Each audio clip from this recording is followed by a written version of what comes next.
Favourite tales.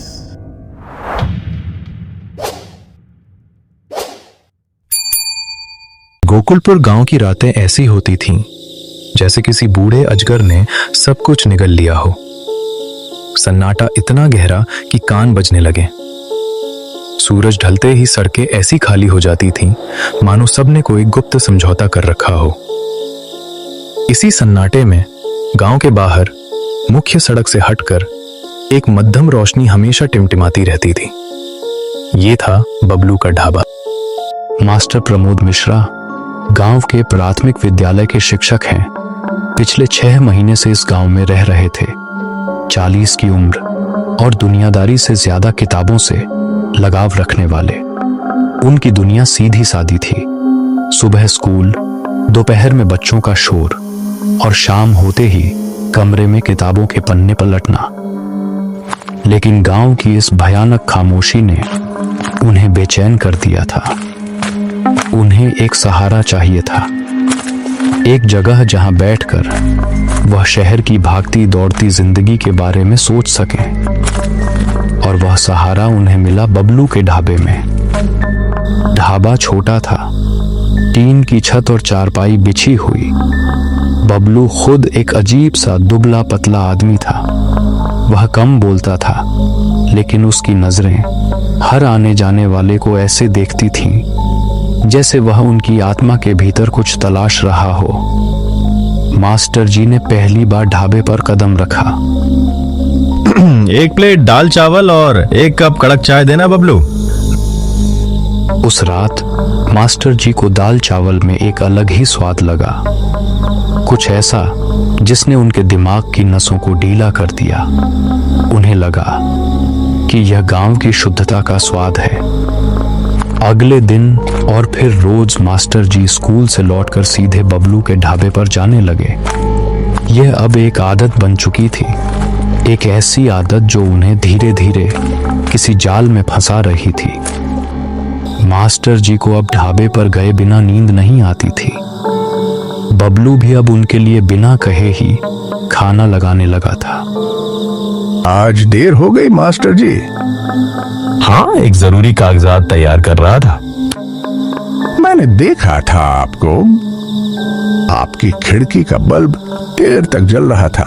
आप लिखते हैं। मास्टर जी को थोड़ी घबराहट हुई। तुमने कहाँ देखा? ये गांव छोटा है मास्टर जी, यहाँ सब एक दूसरे को देखते हैं। मैं तो खासकर आपको देखता हूँ। आप इस गांव के सबसे कीमती आदमी हैं। अगले कुछ दिनों में मास्टर जी को महसूस होने लगा कि उन पर कोई लगातार नजर रख रहा है। वो स्कूल जा रहे होते तो उन्हें लगता कि किसी पेड़ के पीछे कोई छाया हिल रही है। वो अपने कमरे में बैठे होते तो उन्हें लगता कि दरवाजे के छेद से कोई उन्हें घूर रहा है। एक शाम वो ढाबे पर बैठे थे। बबलू ने उन्हें चाय दी। मास्टर जी, आपकी नई किताब कैसी है? मास्टर जी का दिल तेजी से धड़क उठा। कौन सी किताब? वही जो आपने कल रात तकिए के नीचे रखी थी, नीले रंग की, जिसका पन्ना बीच से मुड़ा हुआ था। मास्टर जी के हाथ से चाय का कप छूट गया। उन्हें याद आया कि कल रात उन्होंने सचमुच वही किताब तकिए के नीचे रखी थी। उन्होंने ये बात किसी को नहीं बताई थी। बबलू, तुम मुझ पर नजर रखे हुए थे? अरे नहीं मास्टर जी, आप अकेले रहते हैं। मुझे आपकी सुरक्षा की चिंता रहती है। उस रात मास्टर जी को नींद नहीं आई। उस रात मास्टर जी करवटें बदलते रहे।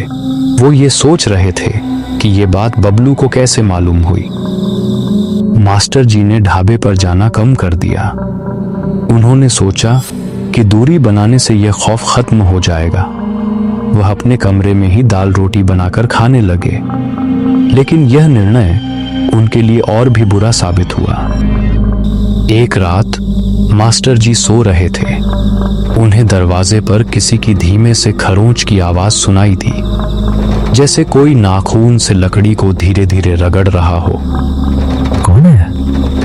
कोई जवाब नहीं आया, बस वो रगड़ने की आवाज जारी रही। मास्टर जी रात भर नहीं सो पाए। सुबह जब उन्होंने दरवाजा खोला तो उन्हें जमीन पर कुछ नहीं मिला सिवाय एक कागज के टुकड़े के। कागज पर टेढ़ी मेढ़ी हिंदी में लिखा था, आप मुझे नाराज कर रहे हैं मास्टर जी। खाने में नाराजगी नहीं दिखाते, भूख अच्छी नहीं होती। डर अब उनके दिमाग पर रेंग रहा था। उन्हें लगने लगा कि बबलू अब केवल ढाबे वाला नहीं है, बल्कि एक साया है जो हर पल उनके पीछे लगा है। अगले दिन स्कूल में एक छात्र ने मास्टर जी को एक टिफिन दिया। बबलू अंकल ने दिया है मास्टर जी, बोले आज आपका खाना मेरी तरफ से। टिफिन में गरम स्वादिष्ट दाल चावल था, वही नशीला स्वाद जो मास्टर जी को ढाबे पर मिलता था। मास्टर जी ने उसे खाने से मना कर दिया, लेकिन बच्चे के दबाव में उन्हें थोड़ा सा खाना पड़ा। उस दोपहर उन्हें अजीब सी सुस्ती महसूस हुई। उनकी आंखें बंद होने लगीं। जब वह उठे तो कमरा अंधेरे में डूबा हुआ था। यह रात का समय था। वह स्कूल के कमरे में ही सो गए थे। उठकर उन्होंने देखा कि स्कूल के ब्लैक बोर्ड पर उनकी अनुपस्थिति में किसी ने कुछ लिखा था। मास्टर जी सो गए? अच्छा हुआ। आज रात चांद बहुत सुंदर है। आपके कमरे से सब कुछ दिखता है। उन्हें समझ आ गया था कि बबलू क्लासरूम में आया था। जब वह बेहोश थे तब बबलू ने दरवाजा खोला होगा, अंदर आया होगा, उन्हें देखा होगा। बबलू अब केवल निगरानी नहीं कर रहा था, वह अंदर घुस चुका था। मास्टर जी ने भागने का फैसला किया। अगली सुबह वह गांव छोड़ देंगे। रात को उन्होंने चुपचाप अपना छोटा सा बक्सा पैक किया और वहां से जाने की तैयारी कर रहे थे। रात के ठीक 12 बजे मास्टर जी ने दरवाजा खोलने के लिए हाथ बढ़ाया। तभी दरवाजे पर एक धीमी आवाज आई। मास्टर जी, आप कहीं जा रहे हैं? मास्टर जी बोले नहीं, वह डर के मारे कांप रहे थे। मुझे पता था। आप भूल गए, मैंने कहा था आपको मेरी भूख अच्छी नहीं लगी। लेकिन अब आप क्या करेंगे? मुझे आपका कमरा बाहर से बंद करना आता है। मास्टर जी ने झटके से दरवाजे की कुंडी की तरफ देखा। बाहर से एक मोटे ताले की आवाज आई। बबलू ने दरवाजा बाहर से बंद कर दिया था। मास्टर जी अब फंस चुके थे। मास्टर जी, अब आप मेरे कैदी हैं। आप यहाँ इस गांव के सबसे खास व्यक्ति हैं। मैं आपको जाने नहीं दे सकता। मैं पुलिस को बुलाऊंगा। पुलिस? अरे मास्टर जी, पुलिस तो मुझसे ही पूछकर यहाँ आती है। मैं तो उनका ढाबे वाला हूँ। बाहर बबलू की आवाज अब और नजदीक आ चुकी थी, जैसे वो खिड़की के पास खड़ा हो। मास्टर जी, अब भागिए मत। मुझे शिकार का पीछा करना पसंद नहीं है। मुझे शांत शिकार पसंद है। पता है, मैंने आपकी खुशी के लिए आज एक खास खाना बनाया है। क्या बनाया है? आपकी पसंदीदा दाल चावल मास्टर जी। वही जिसमें थोड़ा सा मेरा प्यार मिला हुआ है। मास्टर जी को अचानक वह नशीला स्वाद याद आया जो उन्हें ढाबे के हर खाने में मिलता था। उन्हें लगा कि वह स्वाद प्यार नहीं था, बल्कि धीरे धीरे दिया जाने वाला जहर था। एक ऐसा जहर जिसने उन्हें इतना कमजोर कर दिया था कि वह भाग भी नहीं पाए। बाहर बबलू ने एक धातु की छड़ी से दरवाजे पर धीरे धीरे ठोकना शुरू कर दिया। डरो मत मास्टर जी। मैं जानता हूं आपको अंधेरे में डर लगता है।